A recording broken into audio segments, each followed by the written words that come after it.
ways that families experience stress, and there's all kinds of families.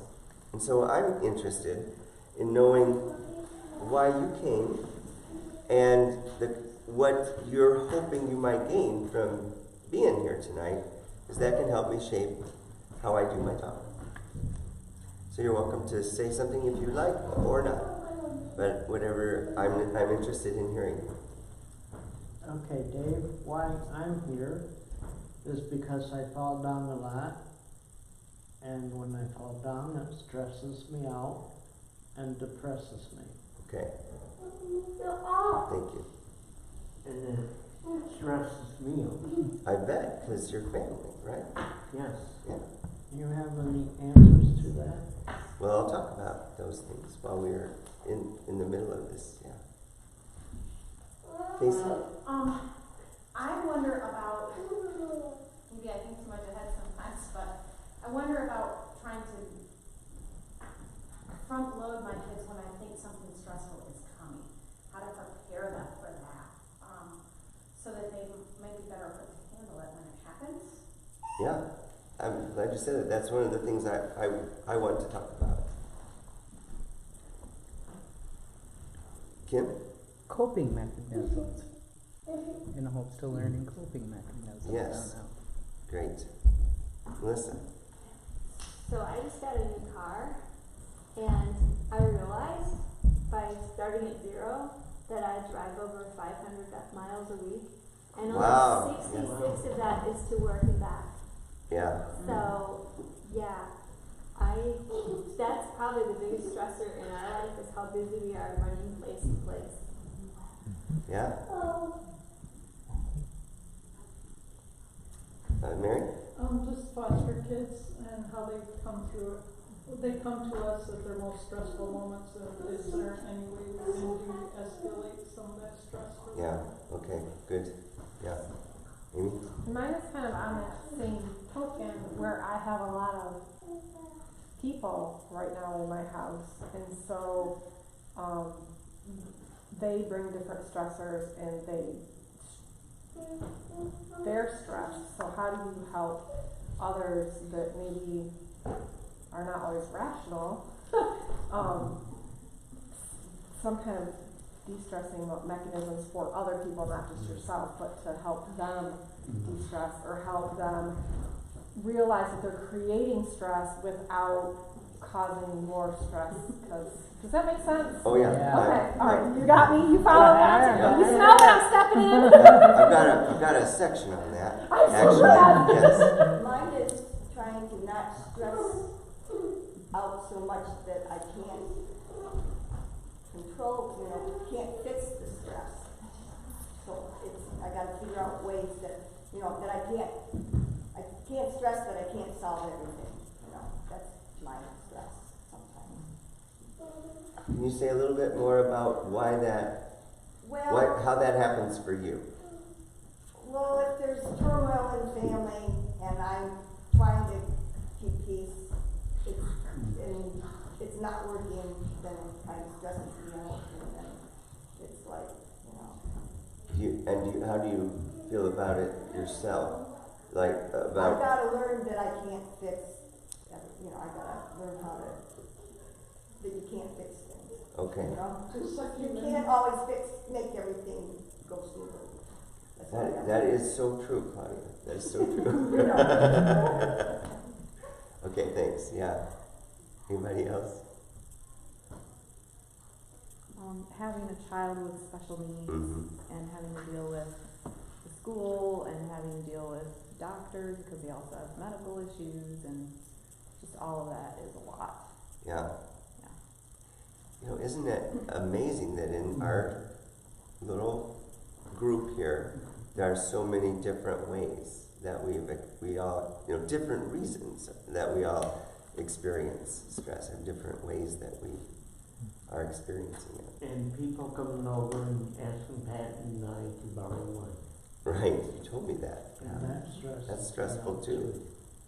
So let's talk about, so I appreciate what you guys said, and I feel good about it because I prepared for the different things, you guys. I don't feel like I have a surprise. So I feel ready. So I wanted to talk about the way we define stress and then the things that stress us. So stressors, right, are the things that stress us. Yeah. And so why don't we, let's try to recognize the stressors that we have, like what identifying them. You guys did a great job. So you mentioned special needs, money, different kinds of miscommunication that lead to more stress that you can't change, and foster care, and what else? Oh, too busy. What else? Did I leave anything out? Falling down. Falling down, right. So a physical problem that you have, an illness, really, kind of a, we could call it maybe a physical illness. Yeah, okay. So one of the things that it's helpful to remember is that if we can identify what it is that's causing us a lot of trouble, we can learn more about that, and then we have a better clue about how to seek out help for that issue, or find a resource that'll help us understand better, because there are different kinds of support systems for, say, foster parents. One of the people that helped me prepare is a person from the MSU Extension, who I talked to about ways that families can cope with stress. And so identifying the stressors, and one of the things that also to sort of sort out is that there are times when we have a chronic stressor that's not really going to go away, like an illness, or an ongoing issue with a special needs kid that, it's going to continue. It'll change with time because he'll change and grow, but it's an ongoing thing, right? And then some stressors come and go. They'll, like for me, for instance, my wife died. So that's a big loss, and it's one of the biggest stressors that people can experience. But from here, it's different. Things will change for me because of the fact she's not here. So it's not like an ongoing issue. It's a big issue I have to deal with, but it's not the same as, say, if she were in a nursing home and I was visiting her all the time, right? So sometimes it helps to have a sense about what your issue is, what you have to deal with, and then if it's going to occur over time, you kind of prepare yourself to pace yourself and set some goals so that you can kind of cultivate or improve your coping abilities and your resilience, so that as that chronic stressor goes on, you don't sort of lose your resilience and kind of run out of juice, right? So what kinds of things would you think of when you think about signs in your family that a member of your family is really getting more stressed? A kid or an adult? What kinds of things do you think of? Acting out, Mm-hmm. whether it be Acting the out. child or, different personality. Mm-hmm. Yep. Like different than they're usually. Mhm. Yeah. Right. Short. People being short with you, like abrupt and more rude than usual. Sometimes eating habits or depression. Mm-hmm. Yep. Good. Avoidance. So sometimes you'll see where, like a kid, for instance, all of a sudden doesn't want to go to school or doesn't want to go to soccer anymore. Why is that? What are they avoiding? Are they getting bullied? You don't know yet necessarily, but you see avoidance. So that's a sign. Emotional changes like acting out, and also like shutting down, right? And so the opposite, sort of a kid that's normally more talkative and interactive all of a sudden doesn't want to talk, and appears to emotionally be shutting down and not sharing the way they feel. School performance is another one. You know, all of a sudden a change, or work performance. You know, your husband, who usually does well at his job, all of a sudden gets a really negative review, or you know, something like that. What changed? What's going on? Changes in sleep. Okay, that's another sign. Either wanting to sleep more and sleeping more, sort of taking naps.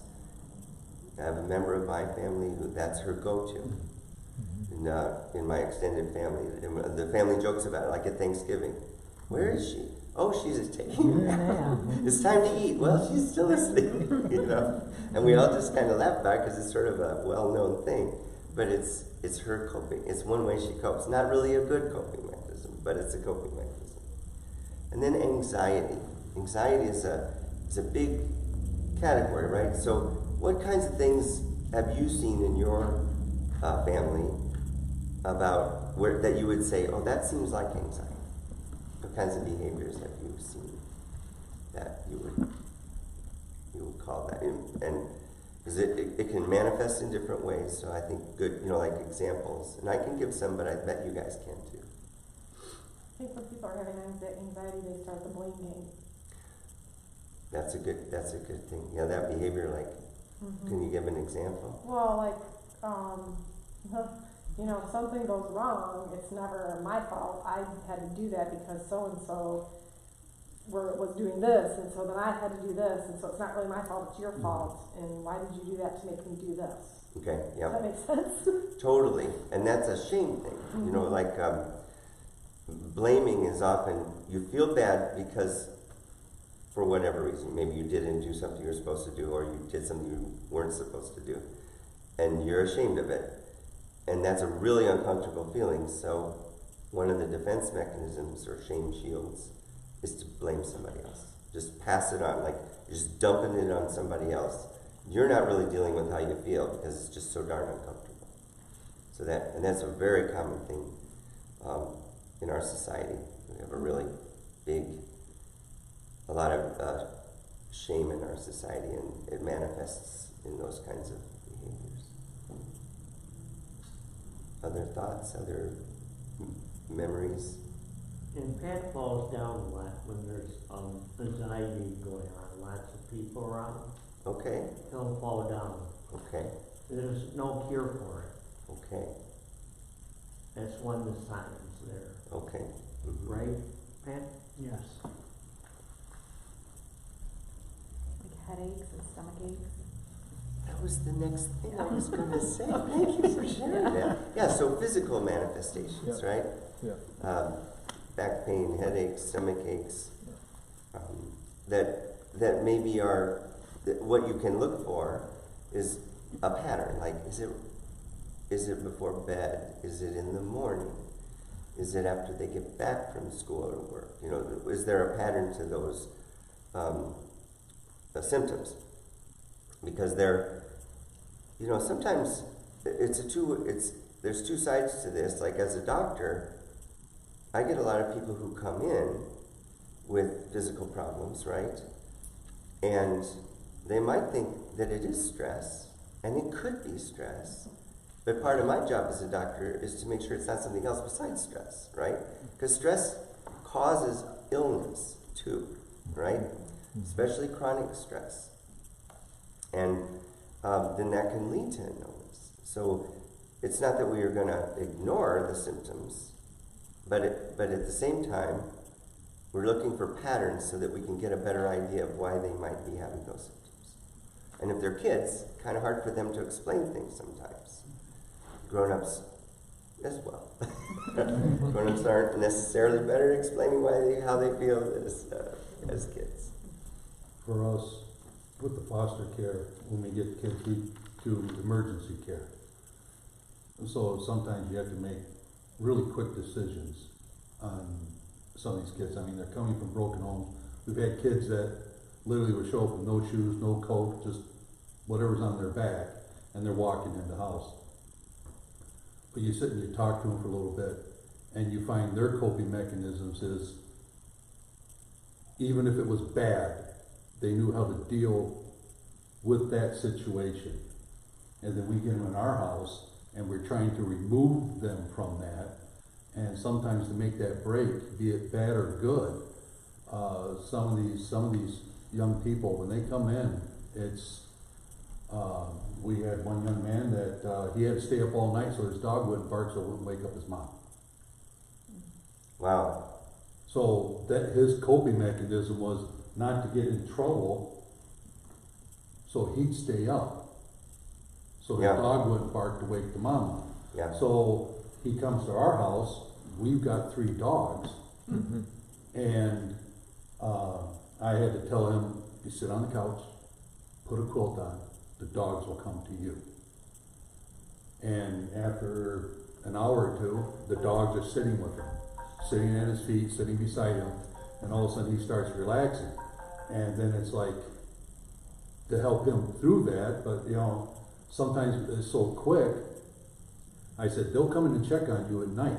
We'll leave your door open. And I said, they'll come check on you. And so he relaxed, and he was actually able to rest. But when he first came in, he says, I'm only here for 2 days. He had already set a time limit for himself. He was only there for 2 days. And then after that, it's going, I didn't know it was going to be this nice. Can I stay another 2 days? You know, but I just, with the kids, with the stress that they're coming in with, Yeah. is sometimes it's, and we don't get the whole story of what they're coming from. But we had, well, there was a one young man that they said that he would pee in the bed. Yeah. We never had a problem, but he would do it out of spite. Okay. That's good, Tom. That was, thanks for sharing that was a creative solution that you used. So now I'm going to switch gears a little bit and talk about the adult's role in a family, and thinking of yourself as a role model. And so, but a lot of times the way we think about our role as a parent is that we're supposed to know what to do, and then we take care of the kid. And a better way, I think, to think about it is to realize that everybody is learning. We don't have a child and know what to do. And life presents lots of new problems for us. So you can't like, oh yeah, I'm good now. I've got parenting down.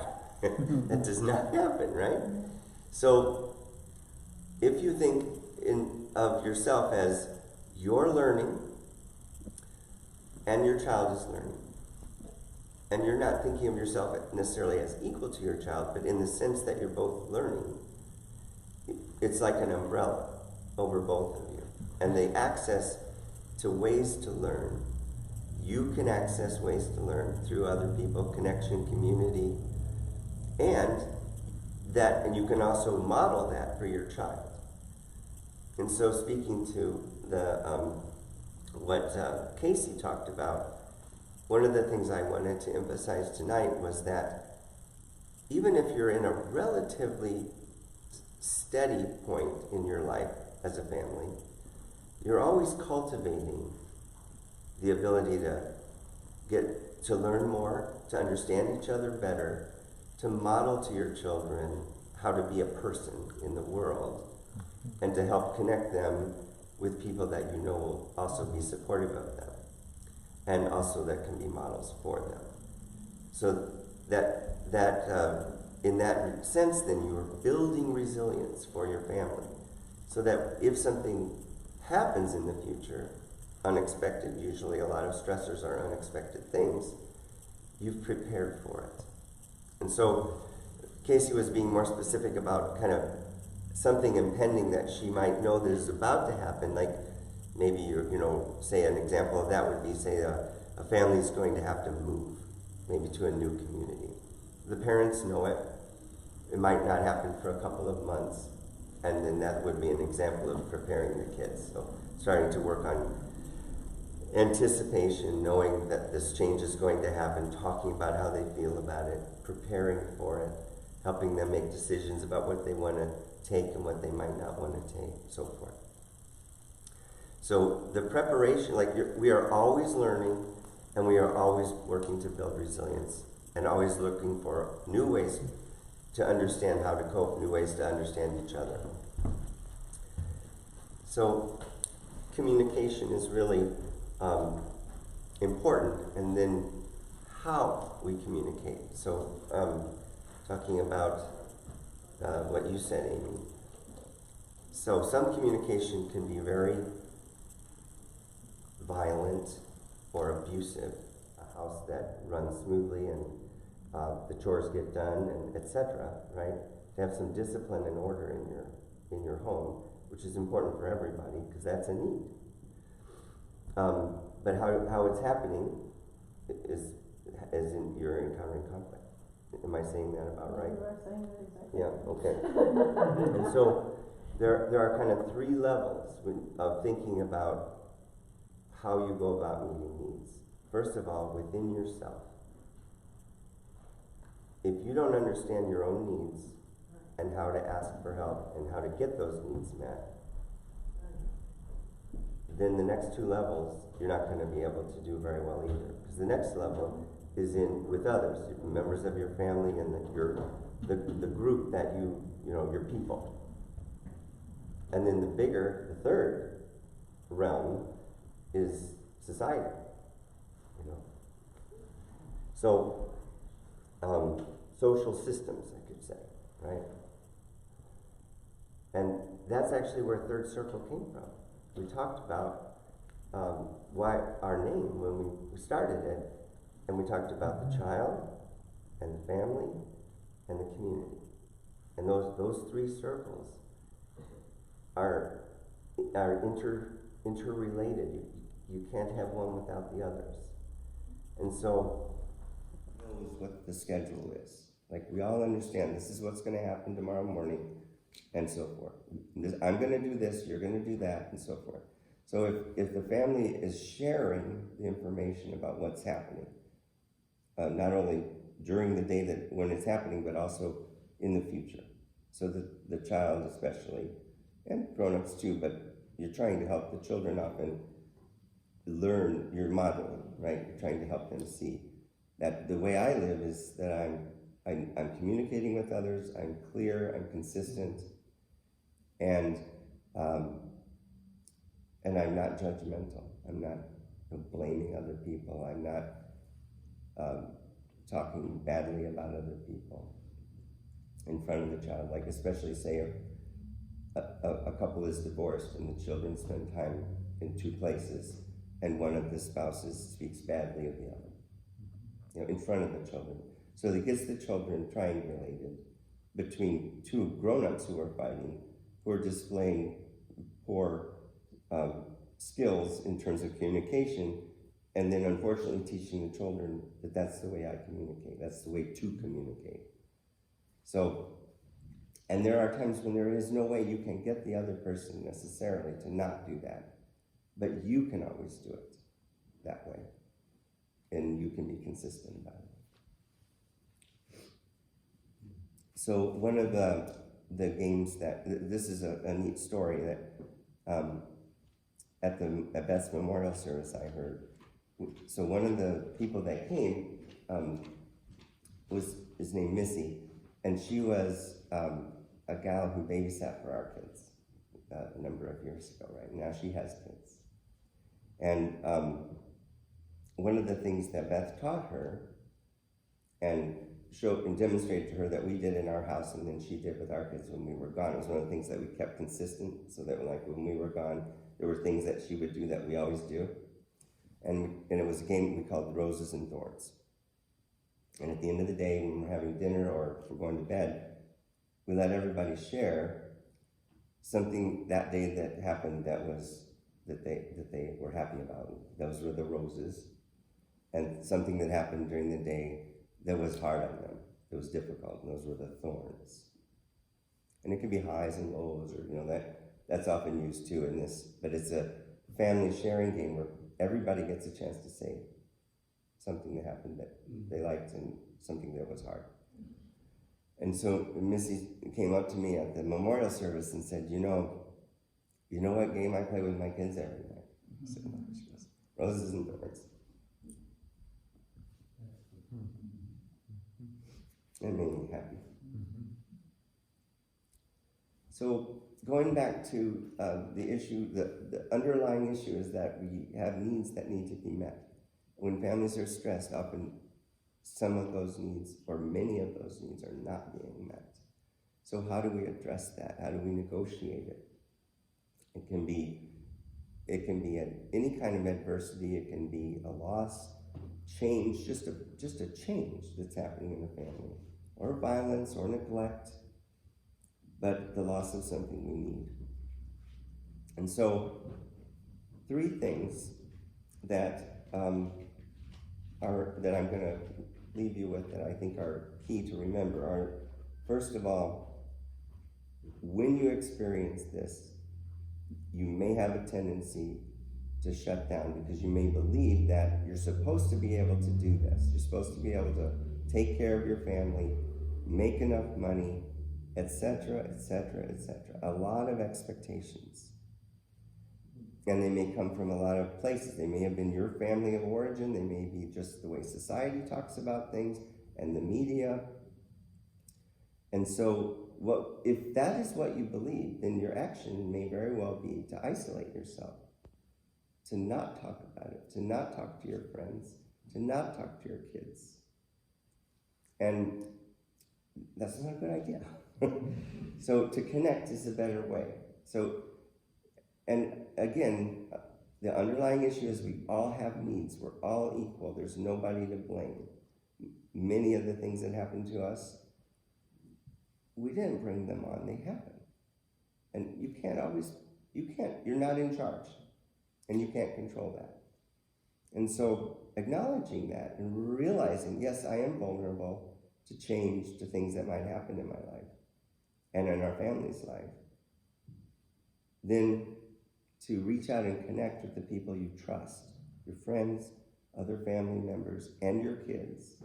It's the first thing to do. And you can share what's happening with your kids in an age-appropriate way. Because, obviously your younger kids aren't necessarily going to understand the details, but they will understand that you're upset, and they will understand that you're scared, and their imaginations are worse than the truth. So it's better to tell the truth about what's happening in a way that the child can understand. And the older the child, the more you can explain a bit, but you need to talk about it. And you need to stop within yourself and acknowledge how you feel. So you have this thing that happens, you have a reaction to it. Then you pause and you breathe and you think about, how am I going to interpret this? And then you act. There needs to be a pause.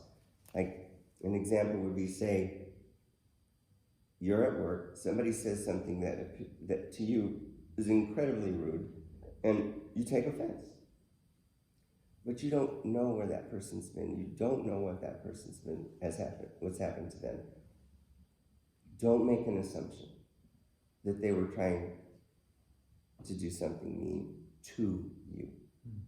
Right? Stop and recognize, okay, that didn't feel good. Don't know where it came from. I'm not going to make any assumptions. There's the pause. And the same with your kids. They do something, breathe. Stop. Don't react immediately with some habitual reaction. But think about it for a minute. Interpret what the context is, the situation. And then do a reality check. Ask a question.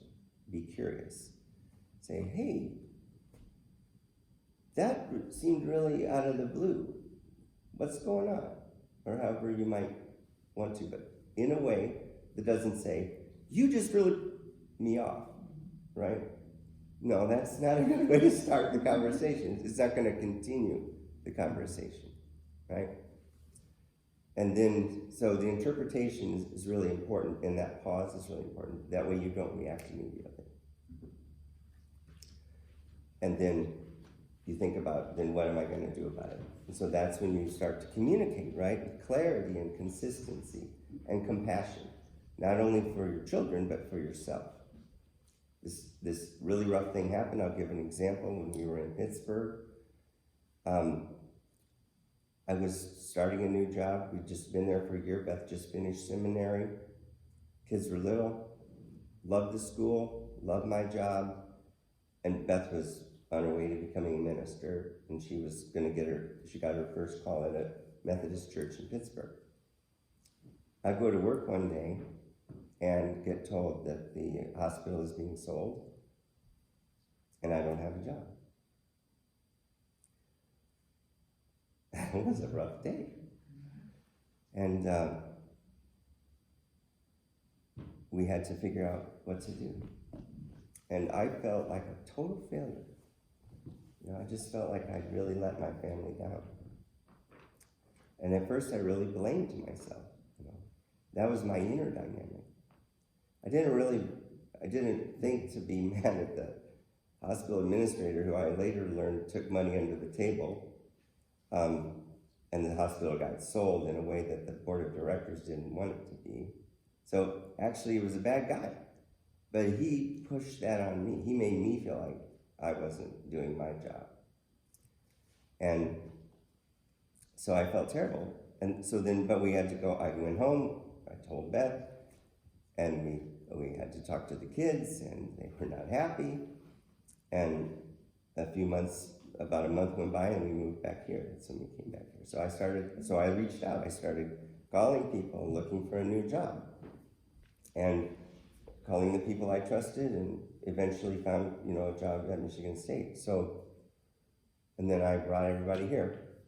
And when we got here, the kids came into our bedroom after a couple of weeks, and they said, "Mom, Dad, we need to talk to you." I said, "Okay." And he said, "If you move again, we're not coming."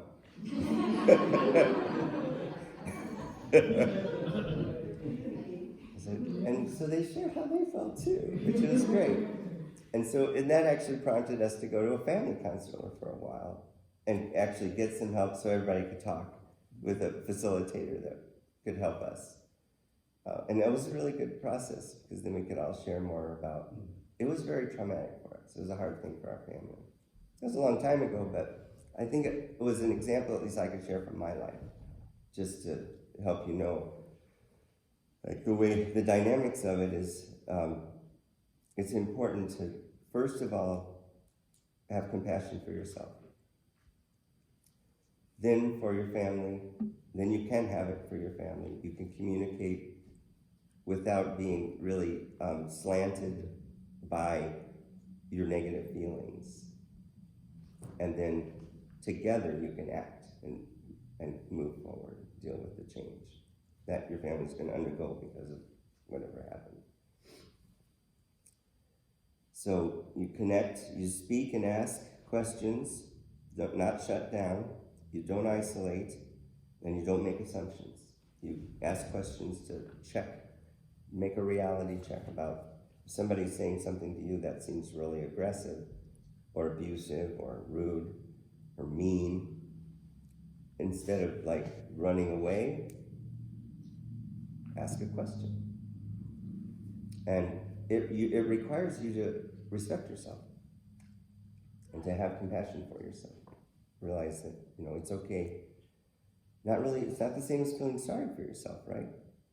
It is having compassion for yourself, empathy for yourself, knowing that you're going through a rough time. And in my case, because I was, so would everybody else in my family.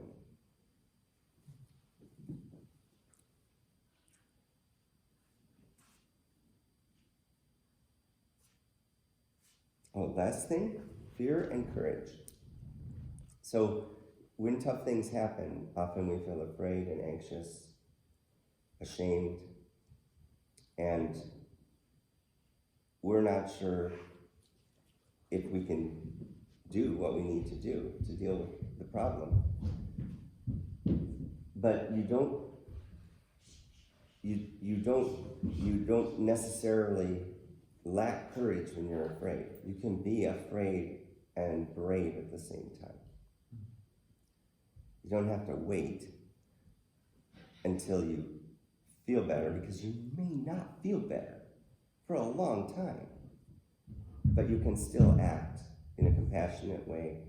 And that's where it comes back to say, if you're in your family, you cultivate ways of communicating that are nonviolent and ways of building trust, consistency, then when a bad thing happens, you have developed tools to be more resilient. You have more coping skills. And to speak to what you said, Kim, that coping skills, I talked about the principles of them, but the beautiful thing is, if you follow the principles, you can be creative, like Tom was with the dogs. That was creative. He followed the principle of helping the child feel safe, know what the rules were, and then look to see if that was going to help, if that would work. You know, you didn't know if it was going to work. It was a great idea, and you were using the principles of nonviolent communication. You're helping that, trying to help that child feel safe and realize that things could change, and that the way they had coped before may not have been the best way to cope. But you don't have to judge coping mechanisms, you know, because people cope, and it may have worked for them, right, in a situation that was different. But if you can build a situation that's safer, they can pick a better coping skill. It's just like in rehab, if a person walks really badly and they have a problem with their balance, for instance, then there are ways of learning new ways to walk. There's ways of use of assistive devices like a walker that help keep them safer, and the ability to change and improve the way you move and your awareness of how you move. You can get help from a physical therapist, an occupational therapist. Lots of people who have other resources that could help you change and develop better ways of doing it. So coping skills are ongoing, and it's good to be creative.